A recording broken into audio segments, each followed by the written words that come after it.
Welcome back to my channel and आज चाहिँ म हजुरको अगाडि चाहिँ नयाँ टपिक लिएर आएको छु।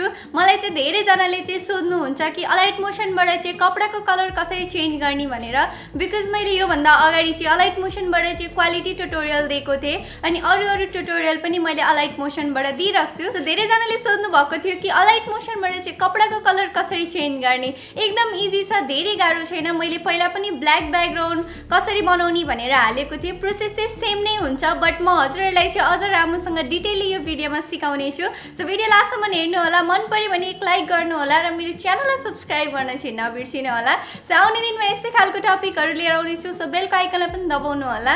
सो या गाइज, धेरै ढिला नगरिकन it's me Sushmita Bhattarai and you guys are watching my YouTube channel. So let's start the video. हजुरले चाहिँ अलाइट मोसनलाई चाहिँ प्ले स्टोरबाट डाउनलोड गर्न सक्नुहुन्छ र मैले चाहिँ जुन अलाइट मोसन युज गर्छु, इफ हजुरलाई चाहिँ त्यो अलाइट मोसन चाहिन्छ भने डिस्क्रिप्सनमा टेलिग्रामको चाहिँ च्यानल छ, त्यसमा गएर हजुरले चाहिँ अलाइट मोसनलाई चाहिँ डाउनलोड गर्न सक्नुहुन्छ मेरो टेलिग्राम च्यानलबाट। त्यसपछि मैले चाहिँ अलाइट मोसन एपलाई चाहिँ ओपन गर्छु। ओपन गरिसकेपछि चाहिँ प्लसको आइकनमा क्लिक गर्छु। प्लसको आइकनमा क्लिक गरिसकेपछि चाहिँ हजुरले चाहिँ यहाँनिर रेसियो सेलेक्ट गर्न सक्नुहुन्छ, रेजुलेसन सेलेक्ट गर्न सक्नुहुन्छ। सो मैले चाहिँ यहाँ सबै सेलेक्ट गरेर चाहिँ क्रिएट प्रोजेक्टमा चाहिँ क्लिक गर्छु। त्यसपछि चाहिँ हजुरले यहाँनिर प्लसको आइकन देख्नुहुन्छ, त्यसमा क्लिक गरेर इमेज एन्ड भिडियोमा क्लिक गरेर भ्यू अलमा क्लिक गर्नु होला। त्यसपछि चाहिँ हजुरले आफ्नो मोबाइलबाट कुनै एउटा भिडियो सेलेक्ट गर्न सक्नुहुन्छ। मैले पनि यहाँनिर एउटा भिडियो सेलेक्ट गरिसकेको छु। हजुरले यहाँनिर देख्न सक्नुहुन्छ यो भिडियोलाई चाहिँ मैले सेलेक्ट गरिसकेको छु। अब यसमा चाहिँ म कलर राखेर देखाउँछु, हजुरलाई चाहिँ कलर रिप्लेस गरेर देखाउँछु।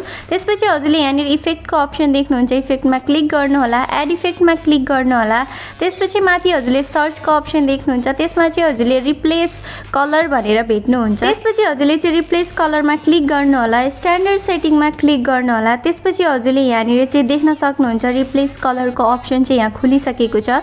त्यसपछि हजुरले यहाँनिर रिप्लेस कलर देख्नुहुन्छ, त्यसबाट चाहिँ हजुरले माथि पिनको अप्सन देख्नुहुन्छ, त्यसबाट चाहिँ हजुरलाई कुन चाहिँ कलर रिप्लेस गर्नु छ त्यहाँ चाहिँ सेलेक्ट गर्नु होला। त्यसपछि तल हजुरले चाहिँ न्यू कलर देख्नुहुन्छ, त्यसबाट चाहिँ हजुरले कुनै पनि कलर राख्न सक्नुहुन्छ।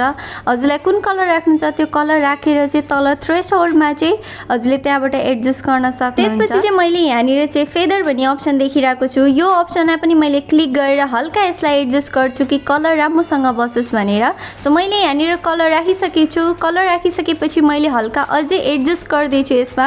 हजुरहरूले पनि त्यस्तै गरी एडजस्ट गर्न सक्नुहुन्छ। त्यसपछि मैले यो भिडियोलाई प्ले गरेर देखाएको छु, हजुरले यहाँ देख्न सक्नुहुन्छ यसमा चाहिँ कलर एडजस्ट भइसकेको छ र हजुरले चाहिँ फेरि न्यू कलरमा क्लिक गरेर हजुरले अरू कलर पनि यहाँनिर राख्न सक्नुहुन्छ। जुन कलर पनि हजुरले यहाँनिर चाहिँ रिप्लेस गर्न सक्नुहुन्छ, हजुरले सेलेक्ट गरेर राख्नु होला। एन्ड फाइनली हजुरले देख्न सक्नुहुन्छ मैले यहाँनिर चाहिँ एउटा कलर राखिसकेको छु र यो भिडियो यस्तो देखिन्छ।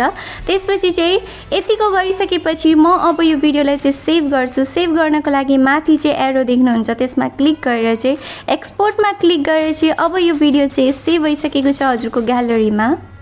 र हजुरले देख्नु नै भयो अलाइट मोसनबाट चाहिँ हजुरले कपडाको कलर यसरी चेन्ज गर्न सक्नुहुन्छ। धेरै गाह्रो छैन, जस्ट इन वान क्लिक हजुरले चाहिँ कपडाको कलर चेन्ज गर्न सक्नुहुन्छ, एडजस्ट गर्न सक्नुहुन्छ।